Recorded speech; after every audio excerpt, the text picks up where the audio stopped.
समाधान गुरुवर की।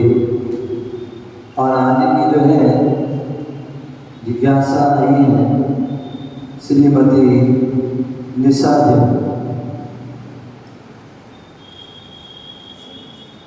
इन्होंने जो है प्रश्न किया है, बोला हमारी आर्त परिणाम ज़्यादा होते हैं कि रौद्र परिणाम। तीर्थंकर भगवान के पंच कल्याण के माता पिता बन जाने के बाद स्वधर्म इंद्र या छोटे इंद्र बन सकते हैं या नहीं। तो इन्होंने दो प्रश्न किए। एक तो हमारे आर्त परिणाम ज़्यादा होते हैं कि रौद्र। तो ध्यान रखिए, परिणाम हमारे ऊपर है। परिणाम हमारे जैसा हमारा उपादान होगा वैसे हमारे परिणाम होते हैं। वो बात अलग है, कुछ बाह्य निमित्त भी मिल जाते हैं, लेकिन वो निमित्त जो है उदासीन होते हैं। निमित्त सर्वथा कुछ नहीं होते हैं, लेकिन जो है मेन जो होते हैं वो हमारा उपादान होता है।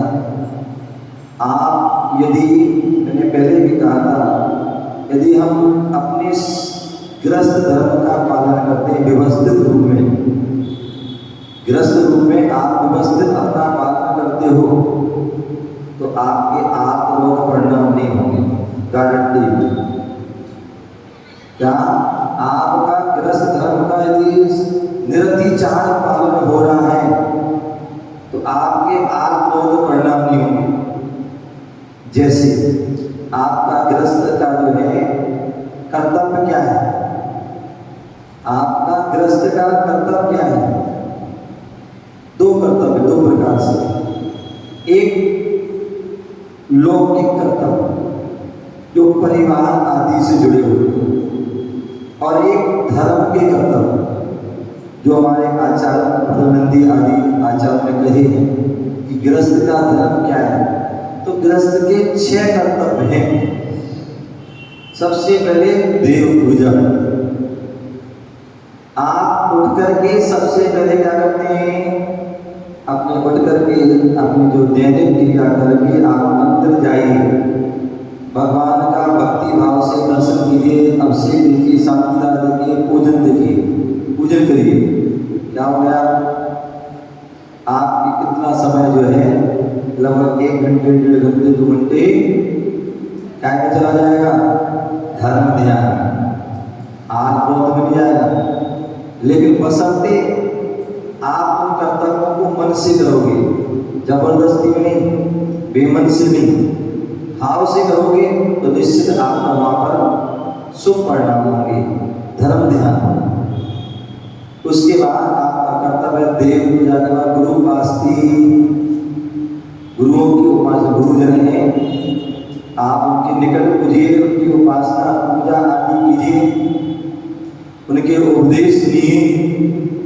क्या आपका जो है समय निकल जाएगा। उसके बाद स्वाध्याय कीजिए, संयम का पालन कीजिए। जो आपने कोई भी संयम धारण किए उन संयमों का पालन करें। यथाशक्ति समय समय पर तप को करते रहें। और अंत में जो दान हमारा जो कर्तव्य है उस दान को भी करते रहें। यदि आपसे कोई कह रहा है तब आप कर रहे हैं, कोई आपसे कह रहा है तब आप वो कर्तव्य का पालन करें, तो वास्तविक आपने कर्तव्य का पालन नहीं किया। आपको कर्तव्य को पालन करने के लिए किसी को कहना न पड़े, हम स्वेच्छा से करें। क्या स्वेच्छा से करें? तो इस प्रकार से कर्तव्य है हमारे, उसका पालन कीजिए। आपका जो है क्या होगा, धर्म ध्यान चलेगा, आत्मरेव ध्यान नहीं होगा। इसके साथ साथ यदि आप श्रावक हैं, श्राविका हैं, वृद्धि हैं, तो आपके 12 व्रत हैं। उन 12 व्रतों का हम निरतिचार रूप से पालन करें। क्या? नृत्य चार रूप से पालन करें। और व्रतों का पालन करने के लिए आपको 12 व्रत याद होना चाहिए। 12 व्रत की जो है 5 अतिचार है वो भी याद होना चाहिए। जो 5 अणुव्रत है उनकी 5 भावनाएं भी हैं वो भी याद होना चाहिए। तब जाके जब हमको याद रखेंगे, ध्यान रखेंगे, इनका चिंतन करेंगे, तब जाके आप 12 व्रतों का निरंतर चार रूप से पालन कर पाओगे। और उनका पालन होगा तो आपका आप ध्यान बहुत ध्यान नहीं होगा।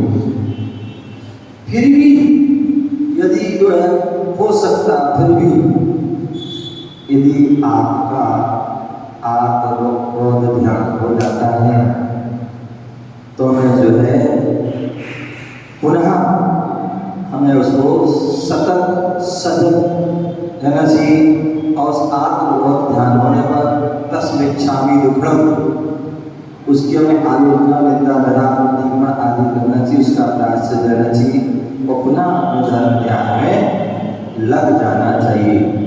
समझ गए ना? तो इस प्रकार से हम जो है हम यदि करेंगे तो निश्चित बहुत सारी मात्रा में हम उससे बच जाएंगे। क्या होगा? आत्मबोध। फिर भी कभी मौका ऐसा निमित्त बन जाते हैं, अब इष्ट का भी हो गया, आपका इष्ट का भी होगा, आपका कोई परिवार है, कोई है वियोग हो गया तो आपको दुख होगा। लेकिन जो धार्मिक व्यक्ति होगा, वृद्धि होगा, वो ज़्यादा वियोग नहीं करेगा, तो उसे ज्ञान है, उसे विवेक है, या जो आया है सो जाएगा, जग की रीत निभाएगा। जो आया है तो जाएगा नहीं, जग की रीत है, नियम है, और इसको कोई नहीं बदल सकता। तीर्थंकर भी नहीं बदल पाए तो हम क्या है? समझे ना? इष्ट का भी हो जाए तो उसमें भी ठीक है, थोड़ा बहुत दुख हो जाए ठीक है, लेकिन फिर ज़्यादा दुख नहीं करना चाहिए, ज़्यादा हमारा उसी में ध्यान नहीं होना चाहिए, वहाँ से हटाकर धर्म में ध्यान हो। कहते हैं जब कभी ऐसे संयोग बनते हैं, इष्ट का भी हो गया, कोई आपके कोई जिसमें कोई था घनिष्ठ चला गया, तो उससे हमें चिंतन करना चाहिए, आत्मबोध ध्यान से हट करके धर्म ध्यान करना चाहिए। या ये संसार अनित्य है, क्षणभंगुर है। क्या है? क्षणभंगुर है, ये तो होने ही है। जब होना है तो क्यों हम इसका जो है वियोग करें? ऐसा हम चिंतन करेंगे तो हम इष्ट योग से बच जाएंगे। इसी तरह अनिष्ट संयोग, कोई आ गया अनिष्ट, जिसको हम नहीं चाहते तो वस्तु या व्यक्ति आ गया, आगे उसे अपना काम करने दो, हम अपना काम करें, ठीक है ना? अपने हम साधना करें, जाप करें, पाठ करें, उसको ध्यान ही नहीं जाते जा रहे। अंदर कोई आती देवी होती है, हमारा ध्यान वहीं लगा रहता है। स्वाध्याय कर रहे हो, स्वाध्याय छूट जाएगा, वहाँ ध्यान चला जाएगा। पाठ कर रहे, जाप कर रहे, वहाँ ध्यान चला जाएगा। तो क्या होना चाहिए? क्या होना चाहिए? हमारा ध्यान वहाँ नहीं, अभी जो धर्म ध्यान की ओर होना चाहिए। तो इष्ट वियोग, अनिष्ट पीड़ा चलता है, पीड़ा हुई है मान सकते हैं, लेकिन उस पीड़ा का क्या कहते हैं? पीड़ा दर्द ये वो अब कूल रहे करा रहे, मतलब क्या? आपको दर्द है, पीड़ा है, आप उपचार रहिए, उपचार करने कोई दिक्कत नहीं। अथवा समता भाव से दिया कर्म का उदय है हमारा, असाता कर्म का, इसलिए हमें उदय आया है, वो आया है सो उसको हमें भोगना पड़ेगा। तीर्थंकर जैसे महापुरुषों ने भोगा, चक्रवर्ती आदि महापुरुषों ने भोगा, तो हम क्या है? हमें भी भोगना पड़ेगा। कर्ता सो भोक्ता, ये जैन धर्म का सिद्धांत है। कर्ता सो भोक्ता, जो हमने करे हैं तो हमें भोगना पड़ेगा, कोई दूसरा नहीं भोगेगा। समझ गए ना? तो इसलिए क्या करना चाहिए? इसलिए हमारे लिए जो है इष्ट वियोग, अनिष्ट योग, पीड़ा चिंतन अथवा निदान, कभी भी हम जो है कोई भी धार्मिक क्रिया आदि कर रहे हैं, धार्मिक क्रिया आदि कर रहे हैं तो निदान नहीं करना, भगवान हमें ये मिल जाए, हमारा ये हो जाए, हमारा वो हो जाए, हैं आगे भविष्य में मैं राजा बन जाऊँ, चक्रवर्ती बन जाऊँ, ये बन जाऊँ, वो बन जाऊँ, तो ये किसी प्रकार का निदान नहीं करता। आप तो जो है निष्काम होकर के भक्ति करो, क्या करो, निष्काम होकर के भक्ति करो, और भक्ति करोगे तो निश्चित ही आपको सब कुछ मिलेगा। क्या मिलेगा? सब कुछ मिलेगा। जैसे एक किसान होता है, क्या होता है, जैसे एक किसान होता है वो खेती करता है, और जब खेती करता है तो ये नहीं सोचता कि मुझे भूसा मिलेगा, अभी सोचता है? नहीं सोचता है भूसा, अभी तो जो सोचता है अच्छी जो मुझे अनाज मिले। अतः मैं वो सोचता है मैं कर्म कर रहा हूँ, मुझे फल जरूर मिलेगा, ये निश्चित है, इसे कोई बदल नहीं सकता है, इसलिए वो कोई काम नहीं करता, और फलस्वरूप उसे सब कुछ मिलता है, अनाज मिलता, भूसा भी मिलता, सब कुछ मिलता। तो उसी प्रकार भी किसी प्रकार का कोई विधान ना करें। तो आप लोग ध्यान से आज से बच जाओगे, इष्ट वियोग आदि से जो विधान आदि बच जाएंगे। अनिष्ट संयोग जो मैं आप रोध ध्यान हिंसा नहीं, हम ग्रस्त हैं, धर्मात्मा हैं, तो कभी हिंसा में आनंद नहीं मनाएगा। क्या हिंसा में आनंद नहीं मनाएगा? अभी तो यदि कहीं भूल से हिंसा हो जाती दुखी आज मुझसे बड़ी गलती हो, क्या मंदिर जा रहे थे, रास्ते में चींटी पर पैर पड़ गया, चींटा पर पैर लग गया। अतः आज मैं रसोई की सफाई कर रही थी और मैंने देखा नहीं, और उसमें कॉकरोच मर गया। अतः मशीन में कपड़े डाले, मैंने उसको देखा नहीं, और उसमें चूहा मर गया। कोई भी चीज मर जाए तो क्या दुखी होता है, अंदर से दुखी होता है, बाहर से कि वो क्या है, धर्मात्मा, क्या है, धर्मात्मा से दुखी होता है।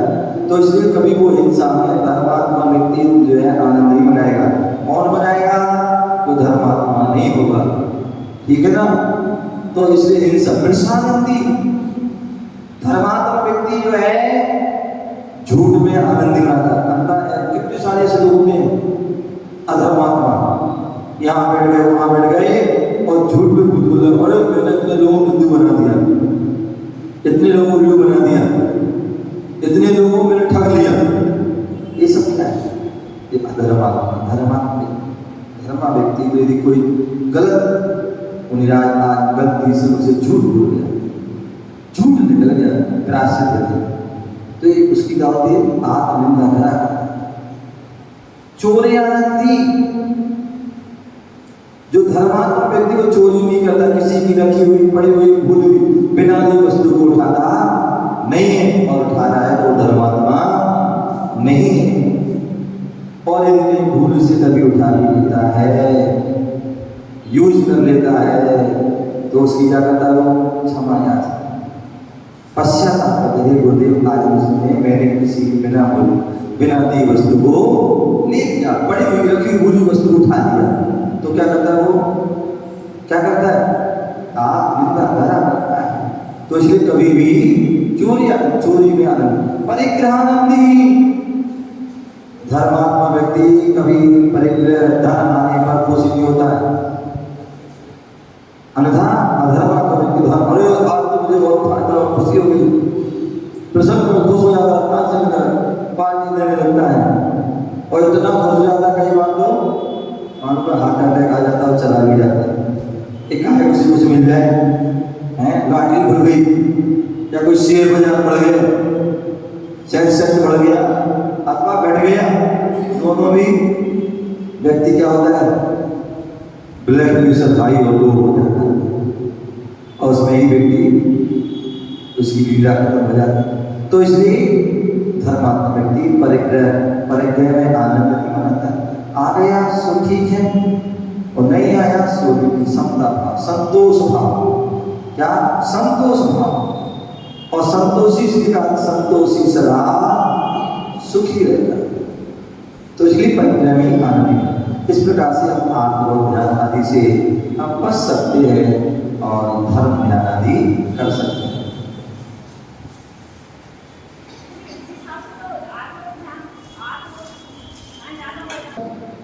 काम हुआ है, एक खुशी बना रहा था, मैंने आज अपनी सफाई के लिए कितना हो गया। तो इसलिए जो है भावों में क्या हम सोच रहे हैं, क्या विचार कर रहे हैं, उसके अनुसार से जो हमें धर्म ध्यान होता है। उसी से हमारा उसी से धर्म ध्यान होता है। हमने बताया ना, कोई आपका इष्ट कभी हो गया, अब क्या होगा, जाने वाला वापस नहीं आएगा। अब हम ये सोच रहे भैया ठीक है, हमारा इतना ही सहयोग था, चला गया, कोई बात, तो धर्म ध्यान हो गया। अब चला गया, वो अच्छे थे, ऐसे थे, वैसे थे, अब क्या करें, अब तो हमारा मन लग रहा। ये क्या होगा, एक आपका बहुत ध्यान चल रहा है। तो इसलिए हम उसी वस्तु से, उसी चीज से हम ध्यान भी कर सकते हैं, बहुत ध्यान भी कर सकते हैं, और उसी के माध्यम से जो है धर्म ध्यान भी कर सकते हैं। ऐसा हो। दूसरे इन्होंने कहा था कि यदि हम जो पंचकर्म में तीर्थंकर के माता पिता बन जाते हैं या सौधर्मिंद बन जाते हैं, तो फिर हमें छोटे इंद्र बनना चाहिए या नहीं बनना चाहिए। ध्यान रखिए, यदि आप राजा बन गए, रानी बन गई, तो कौन जो है नौकरानी कौन बनेगा, हैं? कोई सामान कौन बनेगा। तो उसी प्रकार यदि हम माता पिता बन जाते हैं, माता पिता बहुत बड़ा पद है, इसलिए कहा जाता है कि आप माता पिता बनने के पहले जो भी छोटे बड़े सब बन जाओ, लेकिन बनने के बाद जो है हमारा दुआ है, फिर वो है वो हमारा प्रमोशन होना चाहिए, डिमोशन नहीं होना चाहिए। डिमोशन होगा तो क्या होगा, कुछ भी नहीं। तो इसलिए आप प्रमोशन कीजिए। आप माता पिता बन गए हैं तो फिर आप जो है ये छोटे छोटे या सौदन आदि न बने। माता पिता बनने के पहले आप बन जाएं, और उसके बाद आप जो है अब सामान्य लोग की पूजा कर लो ना, वैसे दान करना, वैसे दान करना, और भी बहुत सी पात्र होती हैं। आप जो है राजा श्रेयांश बन जाइए, हैं क्या बन जाइए, राजा श्रेयांश शांति बन जाइए, उसमें कोई दिक्कत नहीं है। और समझिए ना, चक्रवर्ती बन जाए कोई दिक्कत नहीं है, मंडलेश्वर राजा आदि बन जाए कोई दिक्कत नहीं है। लेकिन जो है नीचे जो आदि के जो है नाम बने, और फिर जो है सामान्य पात्र बन जाए, सामान्य जो में पूजा करना, विधान करना, जो दान करना वैसे कर लो, ठीक है ना। तो इस प्रकार से उसको ध्यान रखना।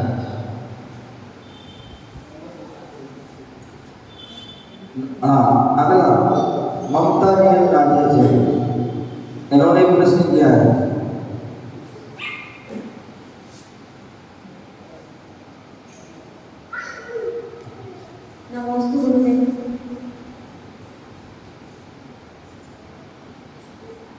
हाँ जी गुरुदेव, जैसे हम लोग पूजा करते हैं बैठकर, और अब हमारी हम पूजा कर चुके हैं, अब कोई स्त्री या बहनें कोई भी आती है, बोलती है कि हम आपकी थाली में पूजा कर लें, तो वो पूजा करती है, वो रोक देती है, आप विसर्जन बंद कर रहे हो, तो फिर वो विसर्जन अपन किसी का आह्वान करते हैं, भगवान का विसर्जन न करेंगे तो उसका दोष लगेगा। ध्यान दीजिए, पहली बात तो जो है व्यक्ति को सेपरेट काम करना चाहिए, अपनी अपनी थाली होना चाहिए, अपने अपने उसमें पूजा करें, सबसे उत्तम तरीका है, ठीक है ना। अब तुम्हारी थाली है, तुम्हारी तरफ है, उसमें दूसरा आके बैठ गया पूजा तो गलत है ना, ये तरीका नहीं है। अपनी स्वयं की थाली होना चाहिए, सुरक्षित। अरे आपने उनकी थाली में पूजा कर लिया, उनने तुम्हारी थाली में पूजा कर ली, तो पुण्य किसको मिलेगा, तुम्हें मिलेगा और उन्हीं मिलेगा, समझ गए। तो इसलिए अच्छा उत्तम तरीका ये है कि प्रत्येक व्यक्ति, मैं हमेशा कहता हूँ, जैन धर्म का जो श्रावक है, जैन धर्म का जो ग्रस्त है, ग्रस्त भाई है, वो इतना दरिद्र नहीं है, इतना गरीब नहीं है, सुनो, इतना गरीब नहीं है कि उसके पास जो है अष्टद्रव्य ना हो या जो सामग्री के बर्तन ना हो। अगर मंदिर में व्यवस्था रहती है, आप मंदिर में से आप दूसरी थाली लगा दूसरी जो है पूजा कर रहे हैं, अच्छी बात। दूसरी बात, यदि वो आ भी जाता है तो कोई दिक्कत नहीं, आप अपनी पूजा कर लो। पूजा करने के बाद विसर्जन का मतलब क्या है? आपने जो संकल्प किया था वो आप जैसे लौंग से संकल्प किया था, लौंग रख करके जो है संकल्प पूरा कर लो। पानी नहीं डालना उसमें, बस क्या नहीं डालना, उसमें पानी नहीं डालना। पानी डाल दोगे तो फिर वो पूजा उसमें नहीं कर पाएंगे। तो इसलिए अपना सामान जो है ये विसर्जन कर लो। आप लौंग आदि करके चढ़ा के उसमें बना में दो, जो पास कर लो, भी कुछ करना है ले लो, लेकिन उसमें पानी ना डाला तो वो व्यक्ति फिर भी पूजन कर सकते हैं। आपने पूजन किया और आपने लौंग आदि से विसर्जन नहीं किया और चली गई तो वो गलत हो जाएगा, आपकी पूजा अधूरी रह जाएगी। ठीक है ना? तो इसलिए आपका कर्तव्य है कि आपने पूजन की, कोई आ गया कोई बात नहीं, अपनी जो है लौंग आदि से विसर्जन करो और अपनी जो है आस खा लो और चलते में, बस वो पानी नहीं डालना। ठीक है ना? इस बात का हमें ध्यान रखना। चलिए, हाँ कुछ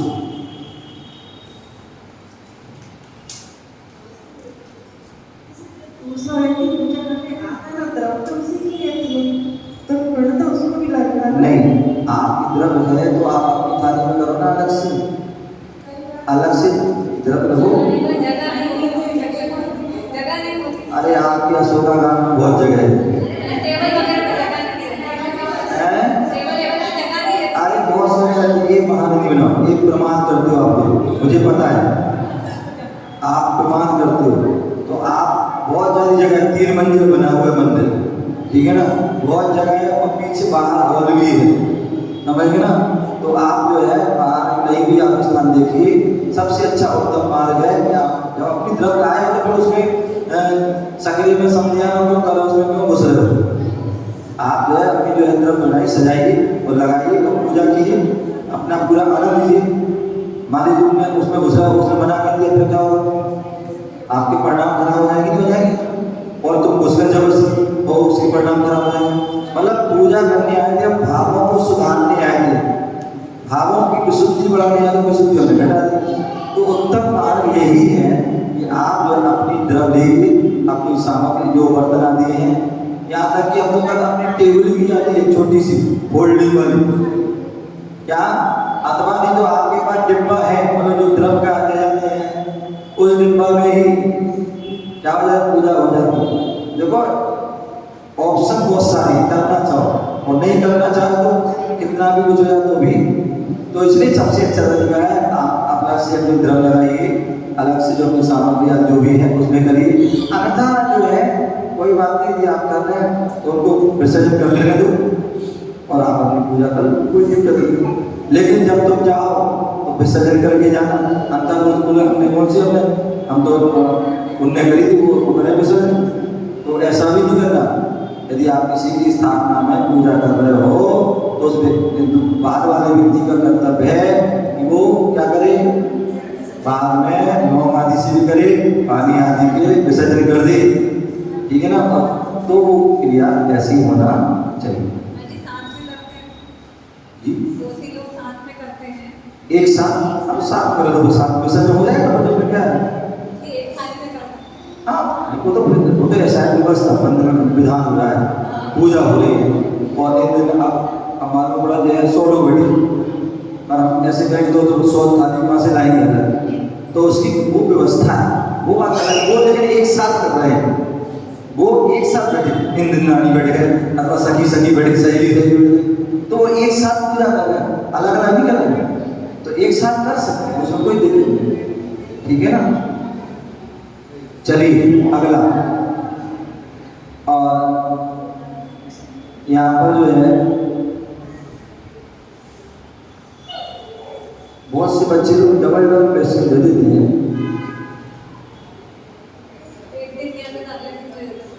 हाँ, 2-2-3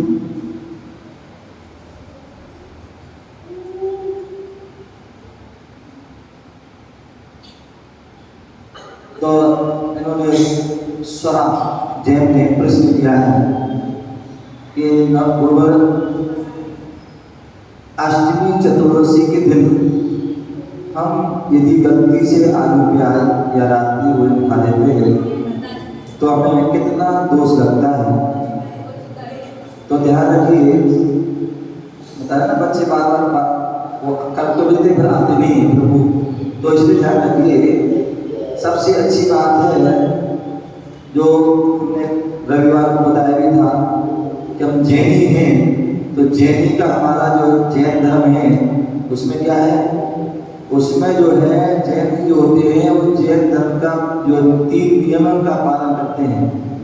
एक तो जो है देव दर्शन करते हैं, दूसरे पानी छान नहीं पीते हैं, तीसरे जो रात्रि भोजन आदि नहीं करते हैं और किसी प्रकार का अपक्ष भोजन भी नहीं कर। सबसे अच्छा तरीका है तो आपको सात्विक भोजन करो, आलू प्याज आदि प्रतिदिन ही ना खाएं, बहुत सारी सब्जियां हैं, बहुत सारी चीज़ें हमको खाएं, रात में भोजन ना करें, अच्छी बात है। और फिर भी यदि हमारा नहीं चलता है तो कम से कम यदि हमने नियम लिया है कि हम अष्टमी चतुर्दशी को ना खाएं, तो मैंने पहले भी कहा था कि हमें ध्यान रखना है। और जब भी नियम लें तो अपने परिवारजन को बता करके लें। क्या करें? बता करके लें कि भाई हमारा मम्मी जी, पापा जी या पत्नी जी, बच्चे जी या पति जी जो भी है तो कि हमने नियम लिया है और वैसे तो हम पालन करेंगे, बाकी फिर भी यदि कोई गलती त्रुटि हो तो आप जो है हमारा ध्यान रखना, नियम पालन में। तो इस प्रकार से ध्यान रखना चाहिए। और फिर भी यदि गलती हो जाती है तो उसका हमें प्रायश्चित रूप में उस समय यदि गुरुजन है तो गुरु से प्रार्थना है, अन्यथा उस समय कम से कम एक नमोकार मंत्र की माला जरूर मिलना चाहिए। और उसकी एवरेज में हमने अष्टमी को खाया है तो नौवीं को द्वारा त्याग करो, चतुर्दशी को खाया है तो अगले दिन जो है पूर्णमासी अमावस्या को उसका त्याग करो, तभी आपका वह नियम सही से पालन होगा।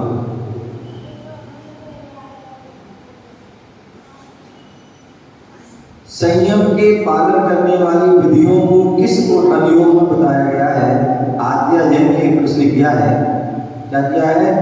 संयम के पालन के लिए जो विधि क्या है तो उसके लिए किस अनुयोग? तो ध्यान रखिए, मैंने आपको बताया था वीर शासन जयंती के आदि समय या बीच में कई बार बता देता हूँ कि हमारे यहाँ 4 अनुयोग हैं। भगवान की वाणी जो 4 अनुयोग में खिली है और वो 4 अनुयोग में वैसे तो 4 अनुयोग में ही विधि लिखी है।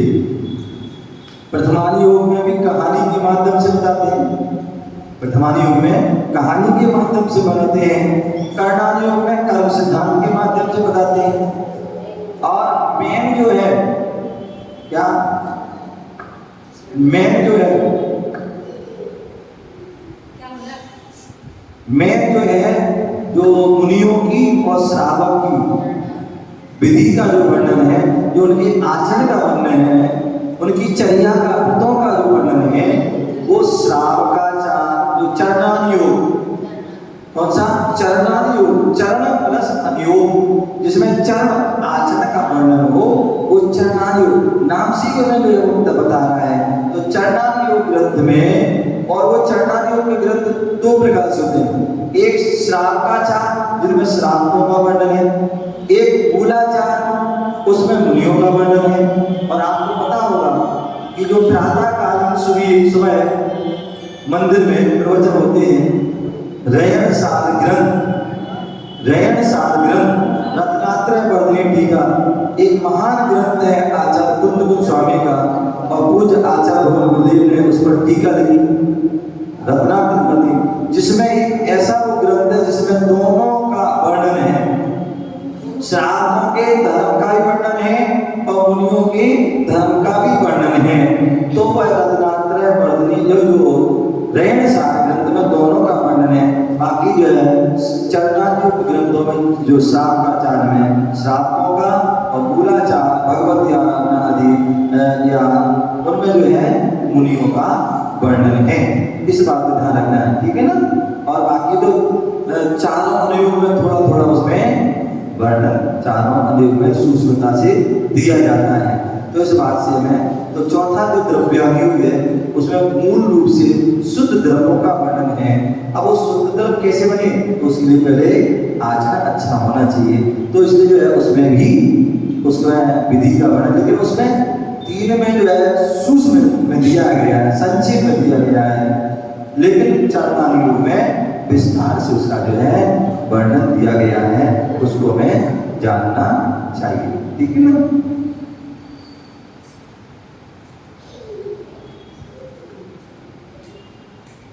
एक जो है अर्चित जैन, उन्होंने प्रश्न किया है, हे गुरुदेव मेरी जिज्ञासा है हमें व्रत क्यों करना चाहिए, व्रत नियम आदि क्यों करना चाहिए।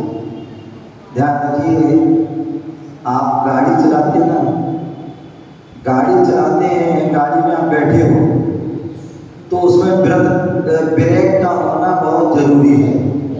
यदि ब्रेक नहीं होगा तो क्या होगा, गाड़ी कहीं भी टकरा जाएगी। अभी मैं पढ़ रहा था अखबार में, आज ही पत्रिका में, उसमें लिख रहा कि जो है एक गाड़ी खाई में गिरी या गड्ढे में गिरी और 11 लोग स्वाहा। क्यों, या तो ब्रेक फेल हो गया, कहीं ना कोई गड़बड़ हुई, असाइनमेंट हुई, सावधानी हटी, वो दुर्घटना घटी। तो इसलिए हम अपने जीवन को सुरक्षित करना चाहते हैं, अपनी आत्मा को दुर्गति से बचाना चाहते हैं। आत्मा संसार में क्यों भटकती है, तो आचार्य उमा स्वामी, आचार्य कुंदकुल स्वामी ने समय सा या उमा स्वामी ने तत्वार्थ जैसे ग्रंथ में कहा है कि संसार में भटकने का कारण क्या है, मिथ्या, अवृत्ति, प्रमाद, कसाय, योग, ये 5 प्रत्यय उमा स्वामी मुनिराज ने तत्वार्थ में गए और कुंदकुल स्वामी ने समय साधना 4 प्रत्यय गए कि 4 प्रत्ययों के माध्यम से जीव संसार में घूमता है। तो उसमें एक अव्रत है, हम व्रत को धारण नहीं करते हैं, इसलिए संसार में क्या करते हैं, संसार में भटकते रहते हैं। ये है ब्रेक लगाओ, व्रतों का व्रत, नियम का व्रत, संयम का व्रत, ब्रेक लगा दो, अन्यथा जैसे बिना ब्रेक की गाड़ी कहीं भी टकरा जाती है और तुम्हारा जीवन असुरक्षित हो जाता है, उसी प्रकार हम बिना व्रत के रहेंगे तो हमारा जीवन भी असुरक्षित है। आप घोड़े की सवारी कर रहे हैं और लगाम हाथ में ना हो तो घोड़ा कहीं भी भटक देगा। आप हाथी में बैठे हैं तो उसमें अंकुश ना हो तो कहीं भी तुम्हें पटक देगा, बेचारे वो उग्रत हो जाएगा। आप ऊँट की सवारी कर रहे हैं, उसमें भी जो है क्या बुकील लगाते हैं उसके लिए, अगर वो नहीं है तो वो कहीं भी आपको जो है परेशानी आ जाएगी। तो इसलिए जब हम इतनी सारी चीज़ों में जो ब्रेक की आवश्यकता, हर चीज़ की आवश्यकता है, तभी हमारा जीवन सुरक्षित है। उसी प्रकार हम अपनी आत्मा को सुरक्षित करना चाहते हैं, दुखों से बचाना चाहते हैं, तो उसके लिए हमें व्रतों की अति आवश्यक है। क्या है, व्रतों की अति आवश्यकता है। व्रतों का हम पालन करके अपने जीवन को भी सुरक्षित और अपनी आत्मा को भी सुरक्षित कर सकते हैं। इस बात में ध्यान में आपका समय हो गया। जय गुरु महावीर भगवान की। चलिए